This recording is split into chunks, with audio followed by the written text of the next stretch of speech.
know what you want instead of knowing what you don't want. Wolf, Yeah. job, and my dish. No, it's like job your love your. It's like don't crack your finger your. Okay, welcome to another episode of Heart to Heart Talks. I'm your host, Yen Chong. And I'm Tingy. And this is a wedding edition where we talk about our wedding in Koh Samui last year in April, and we share all the ins and outs, the highs and lows of our wedding process. I summarized it. Actually, I didn't really That's I'm like say. like a lot of things to say. As wedding professionals, together, we want to share a little bit of our insights, Yes. and Being how on the other end. and how we navigate it. Even though we are still the pros, but there was a lot of reality check that kind of like slapped us in the face. It was humbling lah. Yeah, it was very humbling. It was very humbling. And today's episode is actually about how to manage and plan your wedding across distance, because we are in Singapore and the planners or the hotel staff were all in Koh Samui. So how we strike a balance, and of course there were this issue of having the staff went for maternity halfway through that make us that we will kind of share a little bit more later on, closer to the middle of the podcast. Yeah, and if you have any questions if you are listening on to the third time or the fourth time, feel free to let us know if there's any parts that maybe I missed out, or maybe you want to find out more. Just let us know on the comments below. Yeah. So the title is Planning for a Destination Wedding from Singapore. Yeah. So, but before we kind of start today's topic, I do want to do our rapid round again for this particular episode. The purpose is to kind of shoot out the answer as fast as you can within 2 to 3 seconds after the question is being asked. Okay, easy. I'm ready. Are you playing again? Okay, Oh, sorry. It's for you. Okay, I thought you haven't found yet. I thought you want to play, so... Everything Don't know, right? So many. Only producer know how to do this kind So of many thing. No, you can choose up to you. If you feel there's enough, then I will stop. Okay. Classic formal ballroom or relaxed backyard?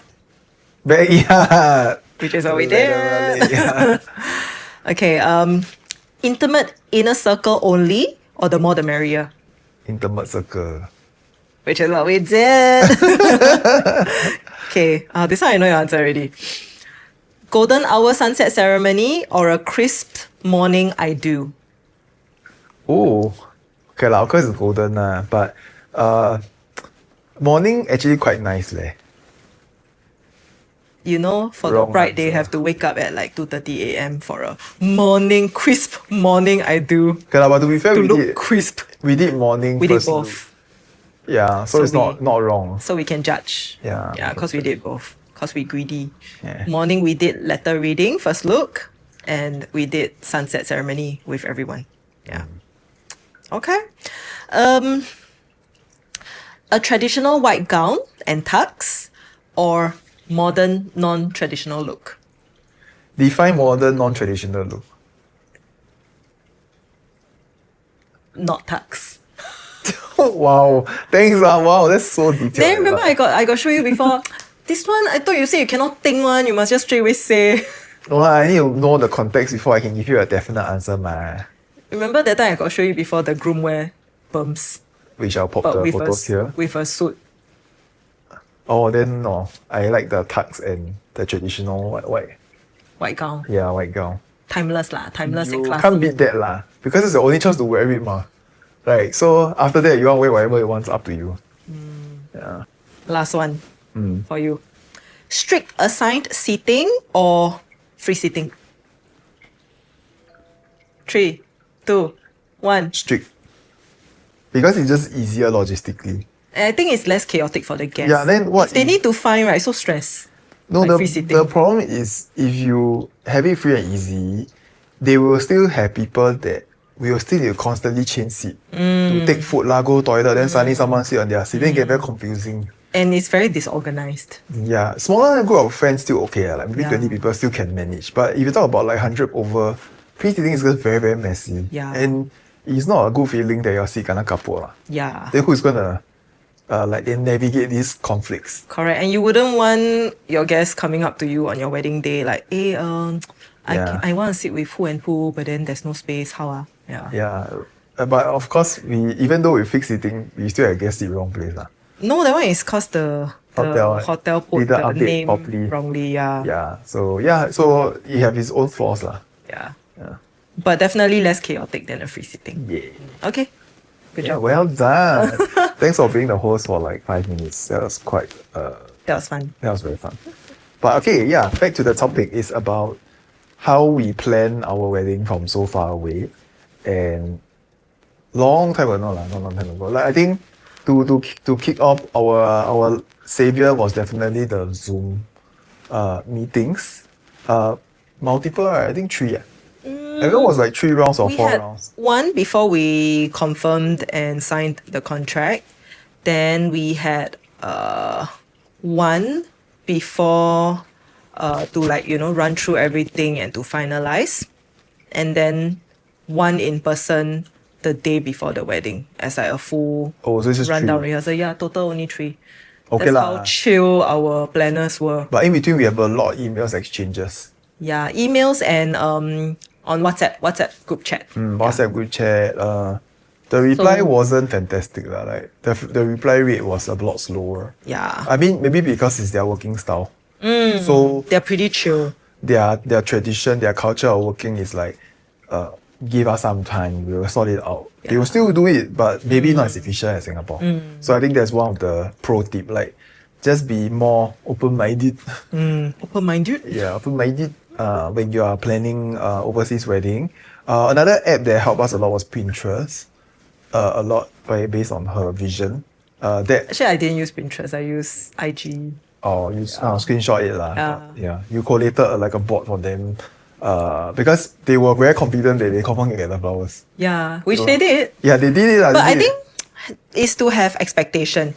Of course, you cannot be like exactly. I fully want this flower and that flower. No. For us, we went more with like the color palette and the design that we want. What flowers they use, we left it up to them. So they went with what's in season. Of course, lots of roses, lots of pretty flowers. And if you're okay with that, then it's perfect. Because end of the day, it's still fresh flowers. You're only using it for that one day.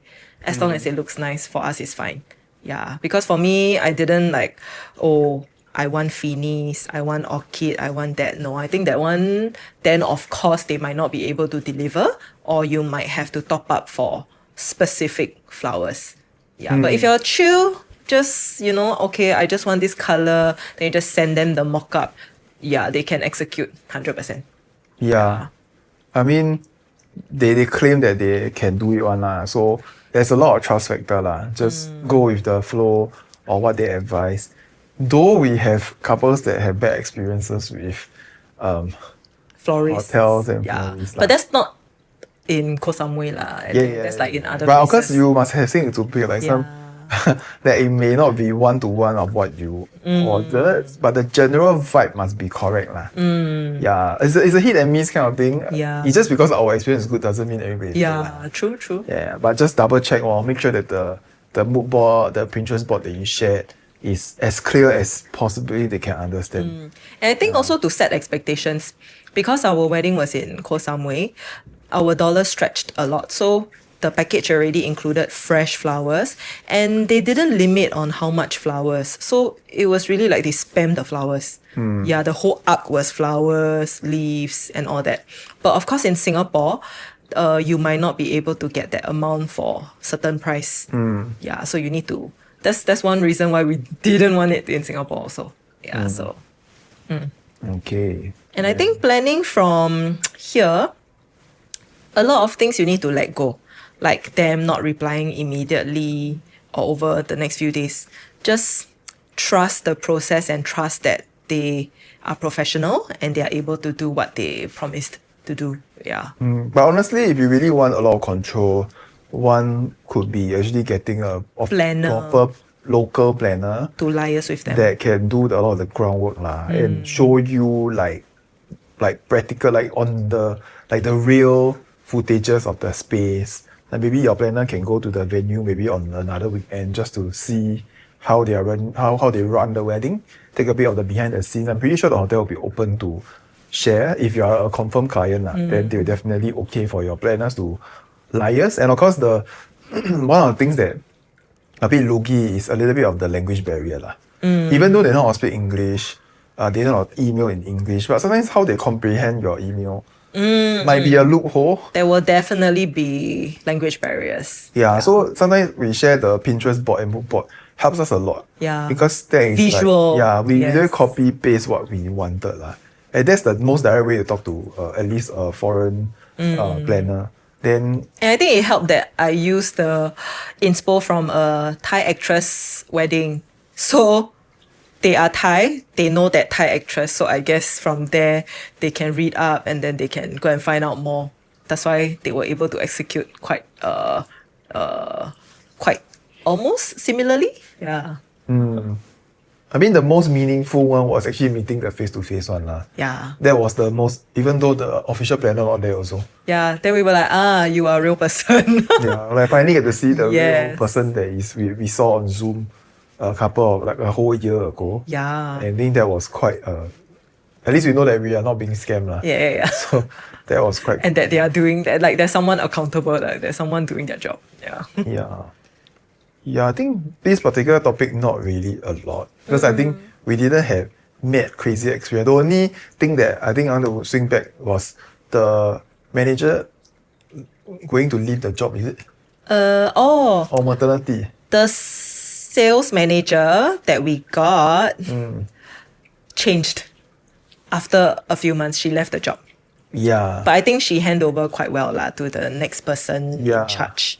So then we had 3 people that were handling it, but then one of the person was on maternity leave also. So end up it was left to 2 of them planning.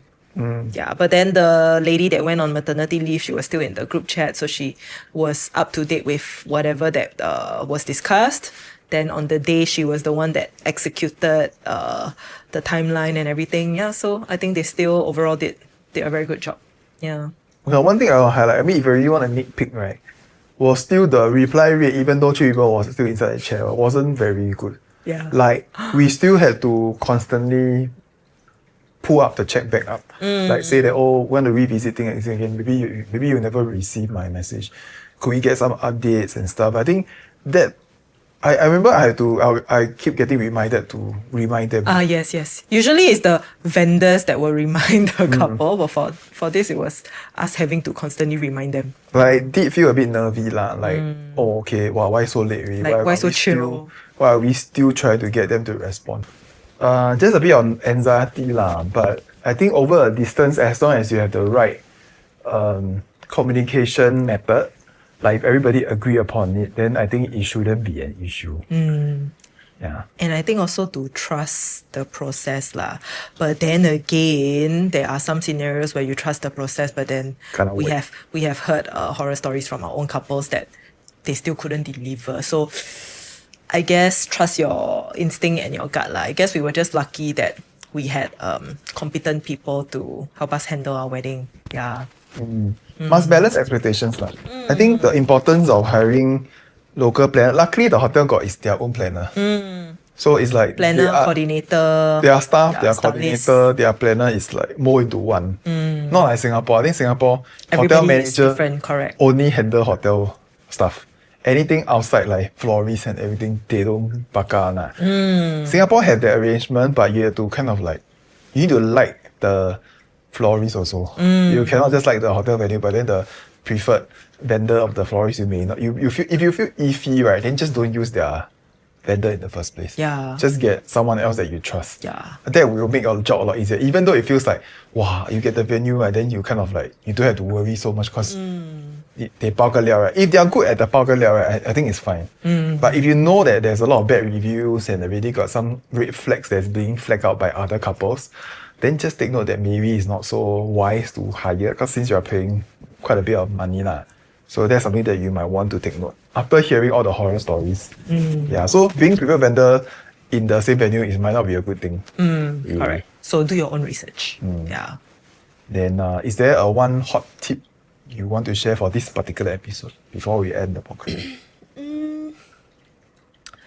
Know what you want instead of knowing what you don't want. Wolf, Yeah.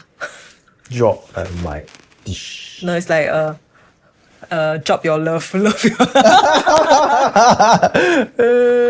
It's like don't crack your finger, finger your. But okay, back to the serious side. Yeah, because I think if you know what you don't want, then there's gonna be a lot of back and forth of like, okay, you see this, then you're like, I don't want this, but then you still don't know what you want. So make sure before you even start the planning phase, right, you already know what you want. You already have a vision of it, so it's easier to communicate your vision to the planners, and they are able to execute it. Yeah.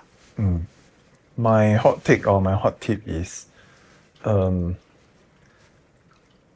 Singapore efficiency is not applicable to other countries lah. Like if you really want Singapore efficiency, then Singapore vendors will maybe fit the criteria a bit better. But if you are going overseas, you have to play by their culture, their rules, which you won't know until you are in the moment, like you are planning with them. Just accept that that's their style. Then you won't have so much of your own expectation and your anxiety, because you cannot put our own efficiency to their efficiency. You won't be pleased lah. But the main thing is want to get the outcome. I don't care how efficient you are, you can get things done. Then that's all it matters. Yeah, which they did. So kudos. Yeah, so that's my own hot take lah. Yeah, so if you have any questions that you maybe feel like we didn't really answer very clearly, do let us know in the comments below, and we will see you on the next episode. Bye. Thank you so much, guys, for listening to our podcast. If you really like it, do follow us on YouTube, Instagram, and Spotify, and subscribe. Thank you.